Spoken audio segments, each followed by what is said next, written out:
Sampurasun. Wah, kami dari Lembaga Literatur Baptis Jalan Taman Sari 16 Bandung siap kembali memberkati kita semua untuk sama-sama melengkapi kita dalam mengajar anak-anak kita. Saat ini kita akan masuk pelajaran yang kelima. Nah, sebelumnya saya akan memperkenalkan diri saya karena diberi kesempatan gitu ya luar biasa dari LB. Saya adalah Julius Wijaya dan saat ini saya melayani sebagai guru sekolah minggu kelas remaja pemuda di Gereja Baptis Indonesia Bethlehem Bandung. Oke, mari sama-sama kita masuk dalam pelajaran kita, pelajaran yang kelima, judulnya Nyanyian Pujian Maria. Wah, Nyanyian Pujian Maria. Nah, kita akan lihat sama-sama bagaimana di dalam Nyanyian Pujian Maria ini, dalam satu kesatuan yang pertama proses kelahiran yang ajaib ya. Kita sudah banyak diberkati oleh Pendeta Roni dalam pelajaran 1 sampai pelajaran 4 dan ada banyak konteks sejarah yang sudah sangat lengkap, yang sudah sangat diberikan buat kita. Dan hari ini kita masuk pelajaran yang kelima, Maria memuji Tuhan. Saat ini kita akan masuk dalam satu sudut pandang yang lain untuk bagaimana kita melihat suatu pujian itu bisa menjadi gaya hidup. Ya, kita akan lihat sama-sama dalam pelajaran yang kelima ini. Ya, Magnificat Lukas 1 ayat 46 sampai 55 ini bicara tentang Magnificat, nyanyian pujian Maria.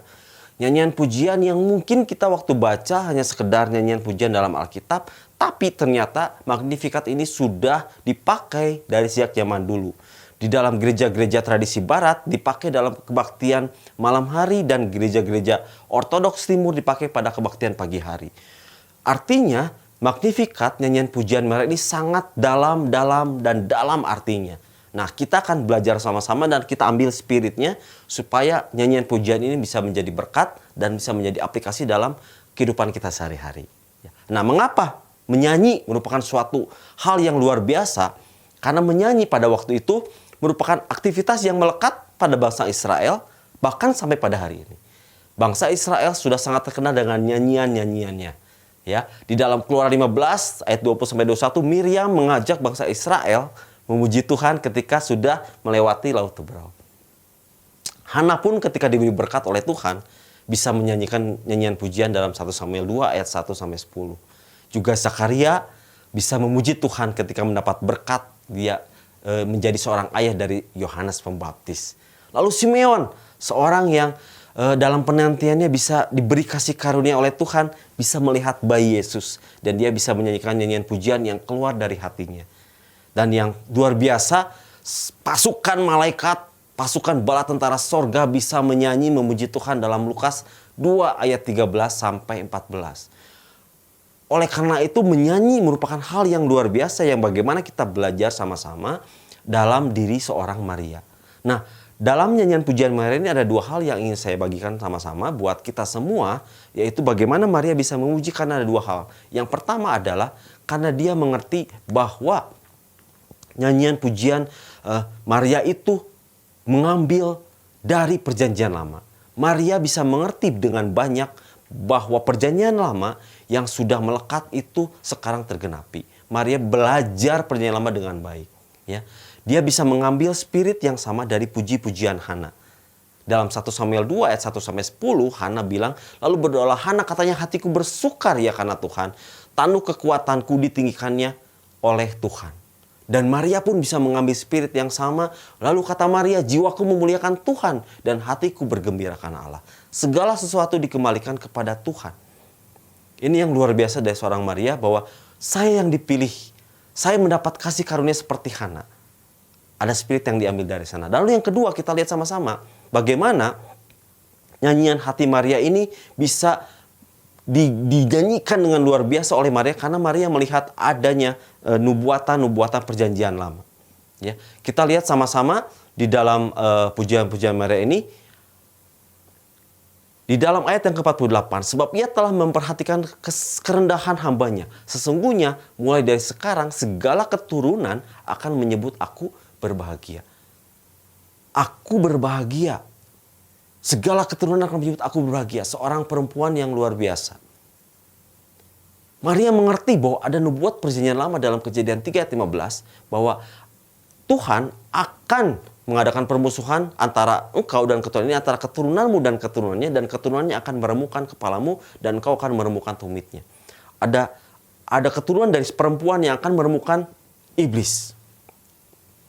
Dan sekarang Maria mendapat kasih karunia itu. Ini yang luar biasa.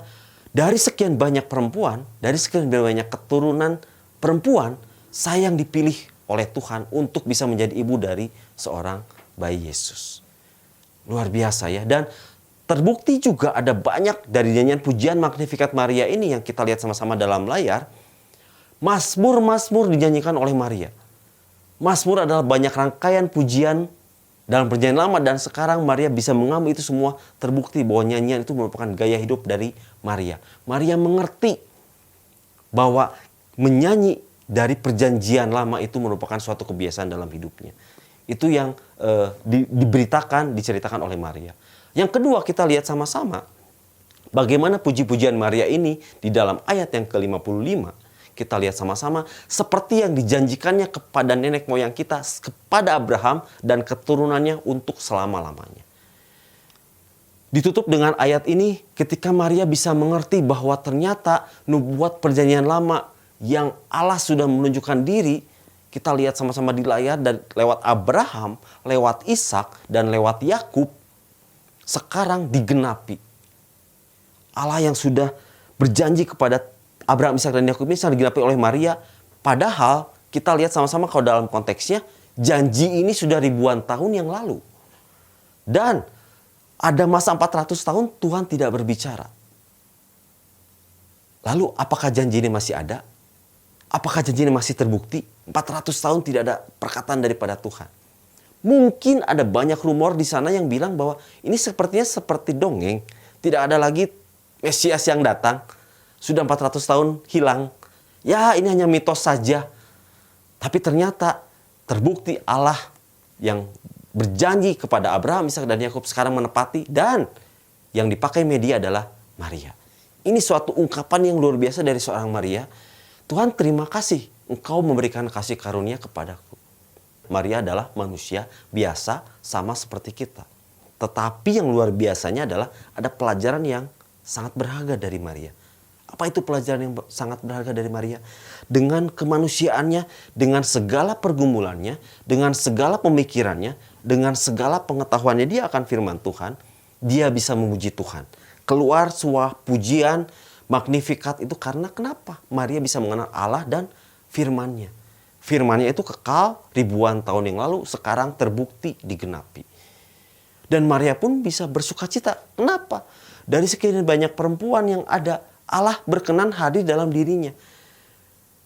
Seorang manusia yang membayangkan bayi Yesus, Tuhan hadir dalam perutnya 9 bulan dan dia akan menjadi ibu. Dia akan mendidik seorang Yesus sebagai manusia. Kok Tuhan bisa pilih saya? Ada suatu ungkapan sukacita seperti kita kalau ada barang berharga yang hilang, ketika kita ketemu kita akan mendapatkan sukacita yang luar biasa ya. Dan Maria pun bisa melihat sukacita itu. Wow, Tuhan hadir dalam diri dia. Itu yang luar biasa. Dan yang terakhir, ini yang harus sama-sama kita pelajari dari Maria. Ada karakter Maria yang dimana dia bangga, tapi sekaligus rendah hati. Lukas 1 ayat 38, Maria bisa rendah hati. Tuhan, aku adalah dulosnya Tuhan, hambanya Tuhan. Jadilah padaku menurut kehendak. Tapi di satu sisi juga ada satu kebanggaan ketika Elizabeth bilang, wah, ibu dari Tuhanku mengunjungi aku. Dua perasaan ini ketika saya harus siap taat kepada Tuhan dan saya adalah bangga bahwa ibu dari Tuhanku ini adalah saya. Ada satu karakter yang luar biasa. Bagaimana Maria bisa melanjutkan perjalanannya sampai kepada Yesus mati di kayu salib setia. Itu bukti bahwa karakter Maria, saya bangga sekaligus rendah hati. Pujian ini yang luar biasa yang harus kita sama-sama bagikan kepada murid-murid kita. Bagaimana tidak hanya sekedar menyanyi. Betul ya? Ada banyak penyanyi-penyanyi di jalanan, pengamen-pengamen di jalanan. Kita sering makan di tempat makan, ada banyak orang nyanyi, pakai lagu rohani dan segala macam. Tapi tidak ada pujian kepada Tuhan. Hanya sekedar menyanyikan. Dan kami berharap guru-guru dan murid-murid mengajarkan ini semua bahwa bukannya sekedar menyanyikan, tapi bagaimana menyanyi itu keluar dari hati seperti nyanyian pujian Maria. Karena kenapa? Karena iman itu muncul dari pengenalan akan firman Tuhan dan melalui pujian. Gitu ya. Ketika kita mengajarkan kepada murid-murid kita bagaimana kita terus memuji Tuhan, bagaimana kita terus mengeluarkan isi hati kita sebagai pujian, itu kita bisa bertumbuh iman kita dalam pengenalan akan Tuhan. Inti pelajaran kita hari ini, bagaimana kita memuji Tuhan sebagai gaya hidup. Dan bagaimana kita sebagai guru-guru bisa mendorong murid-murid kita untuk yuk memuji Tuhan. Apapun lagu yang kamu suka, ada banyak genre-genre lagu yang kamu suka. Bisa lagu dangdut, bisa lagu pop, bisa lagu jazz. Ada yang lagu Yesus Kekasih Jiwaku. Ada, kemarin saya melihat di dalam PON Papua. Wah, itu suara stadion bergemuruh. Ada kuasa dalam darahnya. Ku menang, ku menang. Ada suatu spirit yang keluar dari pemujian kita kepada Tuhan. Itu terserah. Bebaskan kepada murid-murid untuk memilih lagu yang sesuai dengan apa yang menjadi keperbedaan mereka. Yang penting adalah isinya yang harus sesuai dengan Alkitab. Nah, saya ingin membawa kepada kita ada satu lagu pujian yang luar biasa juga dalam nyanyian pujian. Salah satu contoh lagu yang bisa kita ajarkan kepada murid-murid kita. Nyanyian pujian nomor 263, ada lagu dalam hatiku. He keeps me singing. Ya, penciptanya Luther B. Bridges. Ini background story-nya, dia adalah seorang penginjil yang luar biasa, sering mengadakan KKR di mana-mana. Ya, pelayan Tuhan yang luar biasa. Nah, singkat cerita, ketika dia mengadakan satu KKR di Kentucky, dia titip istri dan ketiga anaknya di rumah mertuanya. Gitu ya, dia udah khotbah melayani Tuhan. Wah, ada banyak orang yang maju mungkin ya dalam ministry dan segala macam. Tapi tiba-tiba ada suara telepon yang berdering. Halo, istri dan 3 anakmu meninggal. Kalau kita membayangkan ya, seorang pelayan Tuhan bisa mendapat berita kesedihan ketika dia sedang melayani Tuhan. Mungkin ada pergumulan yang luar biasa. Tuhan, saya melayani Tuhan. Kok ini yang saya dapat? Bisa depresi, bisa frustasi, ada kemungkinan seperti itu. Tapi yang kita bisa pelajari sama-sama dari Luther ini adalah dia malah menciptakan lagu. Ada lagu dalam hatiku. Kalau di gereja kita nyanyi lagu ini lagu ceria ya. Ada lagu dalam hatiku. Tapi kisahnya, backgroundnya sedih. Ada satu kesedihan luar biasa. Ini yang membuktikan bahwa pengenalan kita akan Tuhan bisa tetap menciptakan lagu. Ada lagu dalam hatiku, ada spirit yang keluar memuji Tuhan apapun keadaan kita. Ya, Luther bisa bilang, hidupku memang hina seperti ayat yang kedua. Tapi ayat yang ketiga dia bilang, aku mengalami rahmat Tuhan. Aku tetap memandang wajahnya Tuhan. Aku senang disambut oleh dia.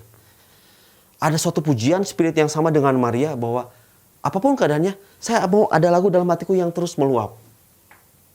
Itu lagu arti dalam bahasa Indonesia. Bahasa Inggrisnya lebih luar biasa lagi. Apapun keadaannya, He keeps me singing. Dia tetap membuat saya bisa bernyanyi.